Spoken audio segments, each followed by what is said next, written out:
welcome to a very special evening of the Dude Therapy Podcast. We're coming to you live from the side of a campfire. That's right. Out here in Asheville, North Carolina. My ghost story tonight, Chase, is that of the Bell Witch. This is likely the most well-known story of the bunch, because the story of the Bell Witch was made into a movie back in 2013, just in case you didn't know. Now, the film was based on alleged hauntings of the Bell family that dated back to 1817.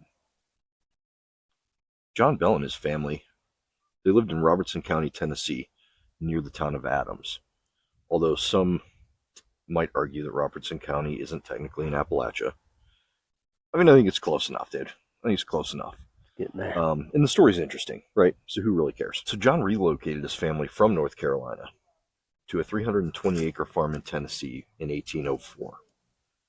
For many years, they lived peacefully on this farm, but that all changed in 1817, when one day, John noticed a strange animal out in the fields. It had the body of a dog and the head of a rabbit. That's terrifying.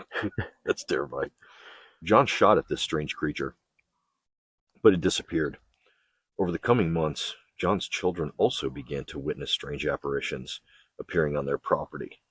Drew Bell tried approaching a bird, of extraordinary size, mind you, before it flew away, and Betsy Bell saw a girl in a green dress hanging from the branch of an oak tree. Not that it's funny, it's just scary. So it's thought that those particular sightings are of the Bell Witch. So from there, the antics of the Bell Witch escalated. The family claimed to hear haunting sounds in their home that sounded like chains dragging on the floor, dog fights, and things gnawing at their bedside. I can't imagine that, man. No. They could also hear voices speaking directly to them. The witch seemed to have a particular hatred for John and his daughter Betsy, as Betsy was slapped, pinched, and stuck with pins by the witch. Strangely, the Bell Witch didn't seem to carry the same disdain for Lucy, John Bell's wife, or his sons, which I find to be kind of interesting.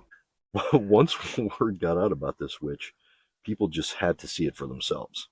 They started camping out on the Bell property by the hundreds to get a glimpse of the Bell Witch. A few of them left with haunting accounts of their own.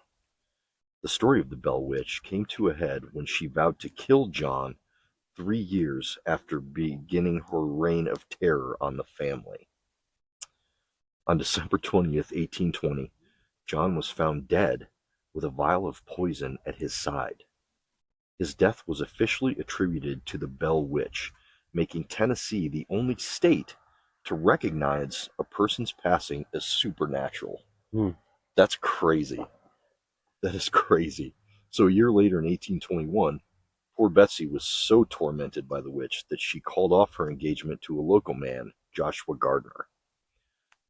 What a crazy story, man. And it does say here, too, if you want to get up close and personal with the story, you can visit the historic Bell Witch Cave in Adams, Tennessee. Wow. You want to go there tomorrow? I think I'll pass. Oh. I think I'm gonna pass on going to Adams, Tennessee. You may come here tonight. Finish Sure. out my motto there. Yeah. I'll finish this up while you go. This is the story of the Pink Lady in the Grove Park Inn, Nashville, North Carolina. Local. High in the misty Blue Ridge Mountains stands Asheville's Grove Park Inn, a grand century-old hotel built in 1913 by millionaire Edwin Wiley Grove. By day, it's a place of luxury, elegance, and old-world charm, but by night, it's home to something else. For nearly 100 years, guests and staff have reported strange happenings, flickering lights, cold drafts, objects moving on their own, and even the story seemed to trace back to room 545. That's where she fell. The legend says a young woman dressed in pink plunged to her death from the 5th floor balcony in the 1920s. Some say it was an accident, others whisper it was a heartbreak, but whatever the truth, her spirit never left.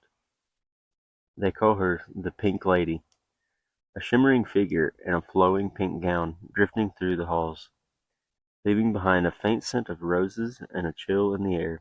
Guests have felt her gentle touch at night, a hand brushing their cheek, a playful tickle on their feet. Children see her most often, the nice pink lady, who sings softly by their beds. So if you ever spend the night at Grove Park Inn, and you're lucky, or unlucky, enough to stay in room 545, don't be alarmed if you wake up to a faint pink glow at the foot of your bed. Some guests check out, some never do. And that is the story of the Pink Lady at the Grove Park Inn. Well, guys, that was it for Yeah. tonight's episode. A couple Yeah, little man. ghost stories Got for you you. a beautiful s'more right That's there. yours. Oh, I'll cook here. one. Don't I'll worry. take it. That I'll one's take perfect just for you. it. But hey, Nice you and guys, we looking appreciate you gooey. listening. Do Therapy Podcast. Out. Out.